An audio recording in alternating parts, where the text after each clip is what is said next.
Hello again and welcome to Trecwn Valley Railway, and I'm Andy, and this is my 009 projects that I've been doing, and I'd just like to give you an update on the progress of it.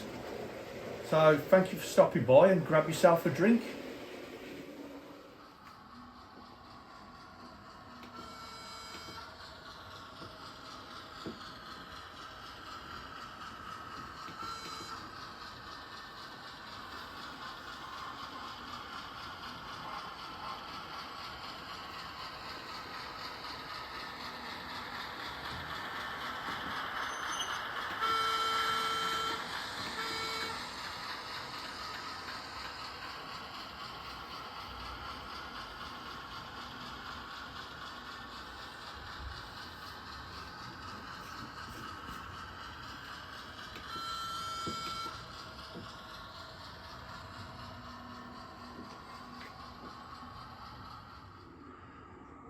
Okay, first of all, we'll start off with the track. All the track's in place now, and the track is made up of, if you just bear with me, two of these starter sets, and my daughter's bought me the one, I bought the one previous, so there's two sets to make this track layout, and 2 points that I've had to buy separate.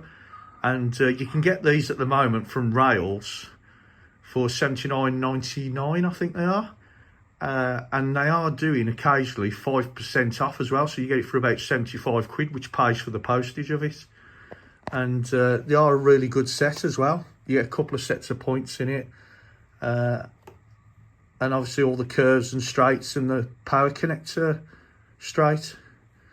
So I'll just show you quickly how it's all panned out now with the track. So this is the station, and I'm looking at putting a platform in the centre. I've managed to procure that from Rails, that building. It's a tenner. It's a Hornby building, which I want to sort of weather and look at doing something with the inside, putting a wall in it or something like that, and painting it all up. But the station's got a passing loop, and then it goes over this bridge, which goes over the 00 gauge track. This is a Wills bridge that I'm working on, and that's the actual one, if anyone's interested. So a decked girder bridge, and I'm going to mix it all up and do it so fitting with what I've got on the layout. And I picked that up from my local model shop, Mike's Models. Then as it comes round, these will be the tunnels, because the back scene's going to go round like that. So all this will be covered up with the back scene. This will be a tunnel entrance, which is what they had at Trecwn Valley. The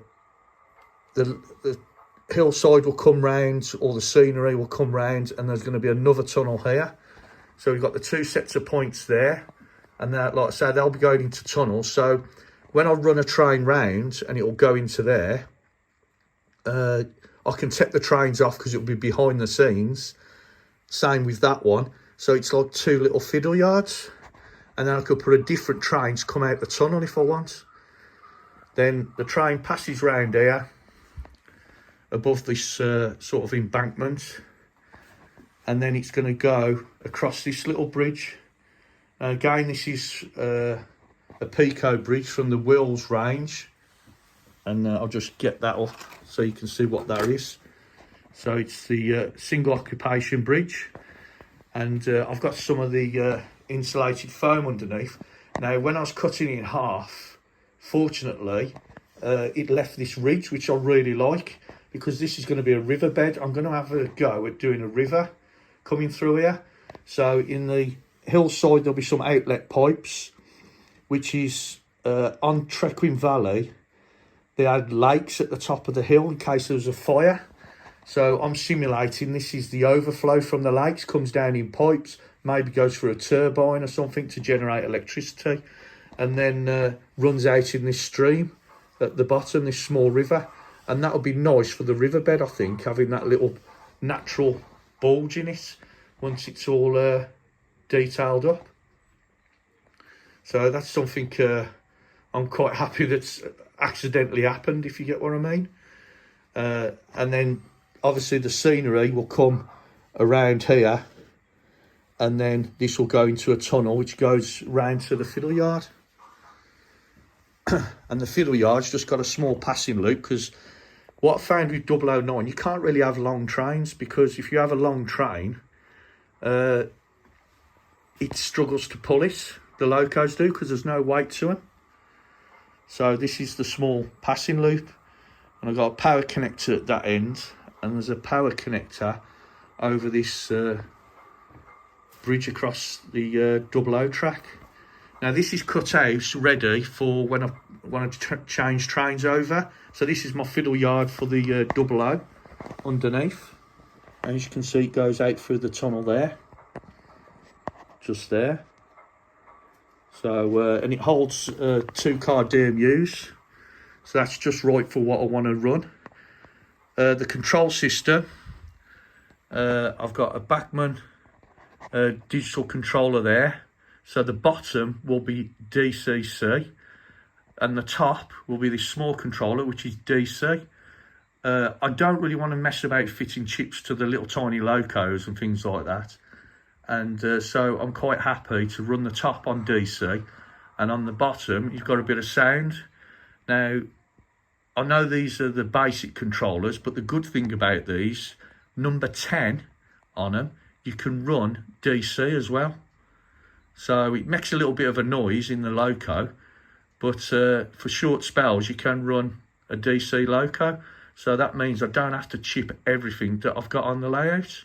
So I'm quite happy with that. Then coming round, it comes back. This will, like I say, be the back scene just here with a tunnel mouth, and then it comes back into the station. Now on the lower level, for the 00, I've purchased this station platform, and this is from Heljan, and that's the actual model, that's its code.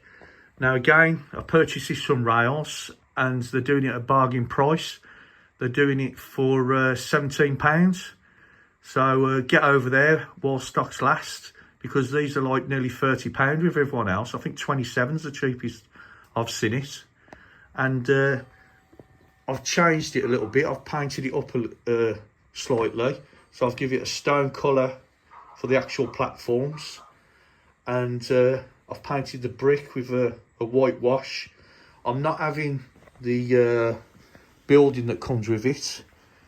I'm going to try and get some of the Bachmann bus shelters to go on the platform, and probably a few benches and that. And the platform edging is from Scale Model Scenery, and I'll attach a link below what that is and where to get it from, what the code is. And it's a nice little kit really. It comes with the edging that goes actually round the platform as well, and I just trim these up to suit what I need, and it does set the platform off a lot better and makes it a little bit more realistic. They also do the yellow warning stripes and the mind the gap letterings as well, that are sticky back. This isn't sticky back, you have to glue these on. They're just normal paper, well, good quality printed paper, and I glue them on with a Pritt stick, I do, so I find that's adequate. So that's the basic tour where I am at the moment. As you can see, there's been quite a bit of progress. All the top board's been glued down using no nails, and I find that no nails doesn't affect the actual foam, whereas if you use Yoo-hoo glue, I think it reacts with the foam, so you've got to be careful what you're using. So but as you can see, it's coming on.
Okay, that brings me to the end of this video, and as you can see, I've made quite a bit of progress. I hope you've enjoyed the video. If you have, then please give it a thumbs up, as it's much appreciated and it helps with the algorithm of the channel. If you're new to the channel, don't forget to hit the subscribe button and bell icon. It's free to do so, and you'll be updated when I release my next videos, either on Trecwn Valley or March West Junction. And I'll see you again at the next one. So please keep safe, and bye for now.